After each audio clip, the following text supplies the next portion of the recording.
जी, आचार्य जी, आज रामनवमी है तो इस उपलक्ष्य में आप क्या कहना चाहेंगे?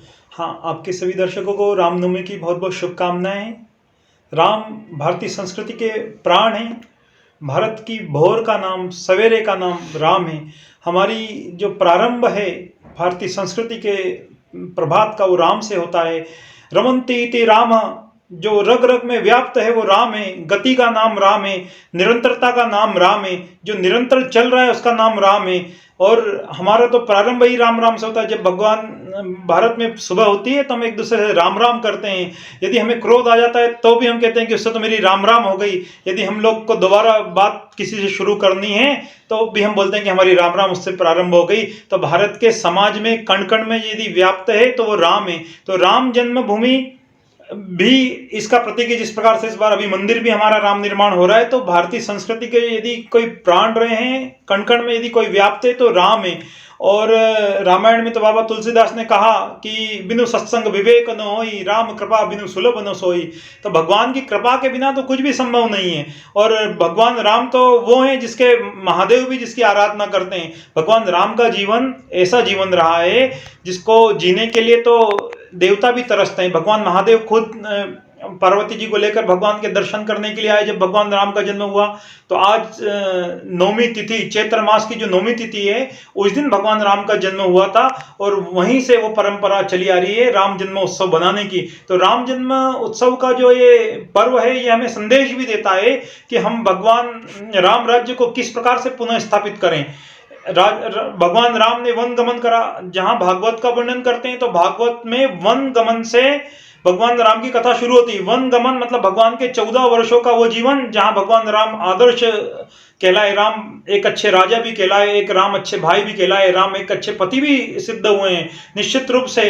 तो ये भी हमें समझना होगा कि हम अपने जीवन काल में राम को कैसे चरितार्थ कर सकें। यही राम जन्मभूमि का ये पावन पर्व हम लोग को संदेश देता है। जी, गौशाला के लिए आप क्या कहना चाहेंगे कि जो देखिए, राम कथा से ही गाय को हम लोग जोड़ते हैं। जब राजा दशरथ के जो कुलगुरु थे, कोई भी राजा, जब भारतीय परंपरा रही है कि जीवन में कभी भी कोई समस्या आती थी, गुरु के पास जाता था। तो भगवान राजा जो दशरथ थे, उनकी 4 रानियां थी।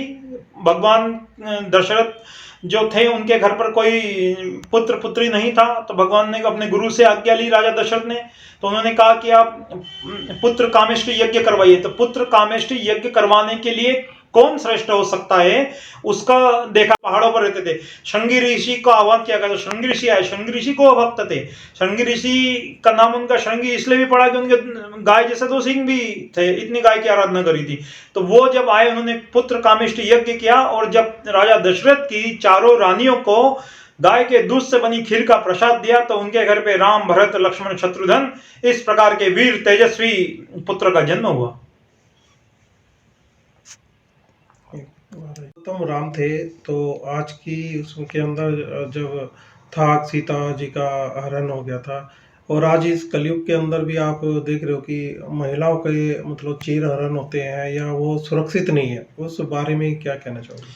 हाँ, देखिए कि हमने अभी भी बोला कि बिनु सत्संग विवेक न होई। तो विवेक जागृत नहीं है व्यक्ति का। जब तक विवेक जागृत नहीं होगा, इस प्रकार की त्रुटियां होती रहेगी। तो अभी तो हमें भगवान राम जो हमारे आराध्य हैं, हमारे प्राण हैं, उनसे हमें शिक्षा ये लेनी चाहिए कि किस प्रकार से एक नारी का सम्मान किया जाता है। भगवान राम ने आजीवन अपने जीवन काल में भाई हो, बहन हो, सभी का सम्मान किया है। और माँ सीता जो नारी शक्ति का प्रतीक है, सीता का जीवन देखें तो त्याग का जीवन रहा है। वो 14 वर्ष तक भी जब वनवास में भगवान राम के साथ रही, भगवान राम के साथ गई और फिर वहां लंका में भी रही, तो मर्यादित तरीके से माँ सीता रही। उन्होंने अग्नि परीक्षा देकर फिर माँ आई। तो ऐसा जीवन चरित्र भारतीय नारी का रहा है। यहाँ तो बड़ी परंपरा रही है, यहाँ नारी की पूजन होती है। माता निर्माता भवती, ऐसा वेदों में भी कहा गया है। तो ये भारतीय संस्कृति नारी की पूजने वाली संस्कृति रही है। तो उसमें यदि किसी प्रकार का नारी का चीरहरण, जैसा आपने प्रश्न किया, इस प्रकार की समस्याएं समाज में आती है, तो कहीं ना कहीं हम ये समझ सकते हैं कि कहीं ना कहीं हमारा सांस्कृतिक पतन हो रहा है। और सांस्कृतिक पतन के पीछे सीधा सीधा ये कारण है कि हमारी कहीं ना कहीं बौद्धिक कौशल, मतलब हम लोग अपनी बुद्धि का उपयोग नहीं कर सक रहे हैं। वो सद्बुद्धि नहीं है। और सद्बुद्धि क्यों नहीं है? क्योंकि हम क्या खा रहे हैं। आहार शुद्धि आयुर्वेद का सबसे बड़ा चैप्टर है।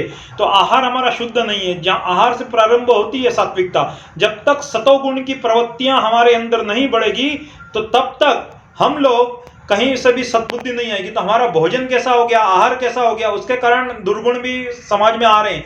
तो हम लोग कहीं अपनी प्राचीन शिक्षा पद्धति से, प्राचीन भोजन पद्धति से अलग हो गए और सही से हम लोग को सद्बुद्धि नहीं रहती है।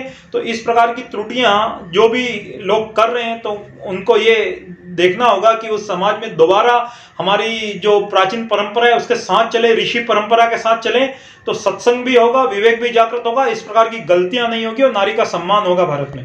शुभकामनाएं बहुत बहुत पुनः रामनवमी की। और अंत में एक संदेश के साथ मैं बात अपनी समाप्त करना चाहूंगा कि हम लोग भी प्रभु का कार्य करें। प्रभु राम के नाम में इतनी शक्ति है कि जब समुद्र पे राम सेतु बन रहा था तब बहुत सारे लोग राम नाम का पत्थर लेकर पूरी वानर सेना समुद्र में डाल रही थी और राम नाम का पत्थर भी तैर रहा था। उस समय गिलहरी थी, गिलहरी पे भगवान राम की दृष्टि पड़ी। गिलहरी क्या कर रही थी, समुद्र में जा रही थी, पूरी भीग रही थी और अपने शरीर पर रेती लपेट रही थी और फिर समुद्र में जा रही थी।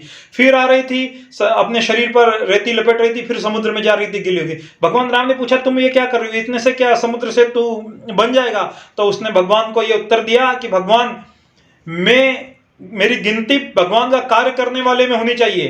तो मैं ये संदेश देना चाहता हूं कि मेरा व्यक्तित्व तो बहुत छोटा सा है, ये सोचकर हम समाज कार्य में, राष्ट्र के कार्य में, धर्म के कार्य में पीछे नहीं उठे। जहां समाज धर्म राष्ट्र की बात आती है वह हम गिलहरी की तरह जितनी आहुति हो सकती है हम लोग दें और समाज के इस प्रकार के कार्यों में हम लोग अग्रणी होकर कार्य करें, धर्म का काम करें, समाज का करें और निस्वार्थ भाव से करें। कभी अपने घर की डेली उस काम से पार करें कि हम लोग प्रभु का कार्य करने के लिए जा रहे हैं। हम लोग स्वार्थ में निकलते हैं, कभी अपने बच्चे के लिए, अपने परिवार के लिए जाते हैं, कभी धर्म के लिए जाएं, कभी भगवान के लिए जाएं।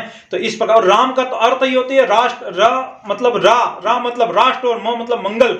राष्ट्र मंगल के लिए हम लोग निकले, धर्म के लिए निकले। यही रामनवमी का पावन पर्व हम लोग को संदेश देता है। बहुत बहुत शुभकामनाएं, मंगल कामनाएं।